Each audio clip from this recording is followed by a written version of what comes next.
بسم اللہ الرحمن الرحیم۔ Hello my dear friends, welcome to our channel easy learning with Annie. آج کی اس ویڈیو میں ہم یوم دفاع پر تقریر لکھنا اور کرنا دونوں سیکھیں گے۔ تو آئیے ویڈیو کا اسٹارٹ کرتے ہیں۔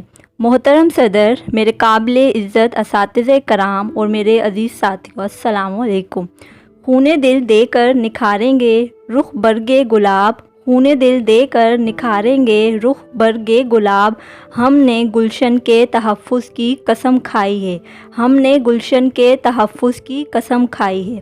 صدر اعلی وقار، وقت عصر، ڈوبتا سورج، ابھرتی امنگیں، گونجتی ہوائیں، نعرے تکبیر کی صدائیں اور پاکستان زندہ باد کے فلک شگاف کے انہی نعروں میں پاکستان کا پرچم عزت و احترام کے ساتھ اتارا جاتا ہے کہ یکدم خدا کے دشمن نے خدا کا نام لے کر خدا کے بندوں کو دھماکے سے اڑا دیا۔ صدر اعلی وقار، ہر سو انسانی اعضاء بکھرے ہوئے نظر آتے ہیں، وہاں موجود لوگوں کا لہو سبز ہلالی پرچم پر بھی پڑتا ہے کہ جسے ابھی ابھی عزت و احترام کے ساتھ اتارا گیا تھا۔ وہاں موجود لوگوں کا لہو دشمن کو للکار رہا ہے، وہاں موجود لوگوں کا لہو یزیدیت کو حسینیت کا پیغام سنا رہا ہے۔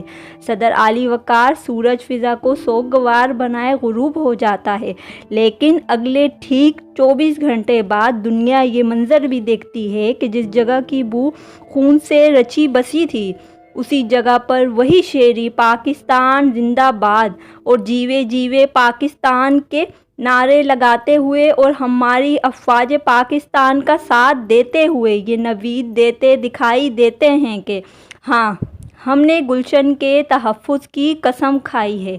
صدر اعلی وقار، ہاں، ہم نے گلشن کے تحفظ کی قسم کھائی ہے کہ میں میجر عزیز بھٹی بن کر دشمنوں کے ناپاک ارادوں کو زمین میں ملا دیتا ہوں۔ صدر اعلی وقار، ہاں، ہم نے گلشن کے تحفظ کی قسم کھائی ہے کہ راشد منہاج بن کر دشمن کے طیارے کا رخ موڑ دیتا ہوں اور اس کے ناپاک ارادوں کو زمین بوس کرتا ہوں۔ صدر اعلی وقار، ہاں، ہم نے گلشن کے تحفظ کی قسم کھائی ہے کہ کبھی ایم عالم تو کبھی سپاہی مقبول حسین تو کبھی طاہرہ قاضی بن کر دشمن کو یہ للکارتی ہوں کہ ارے گولی چلانی ہے تو بچوں پر کیوں چلاتے ہو، اگر گولی چلانی ہے تو مجھ پر چلاؤ۔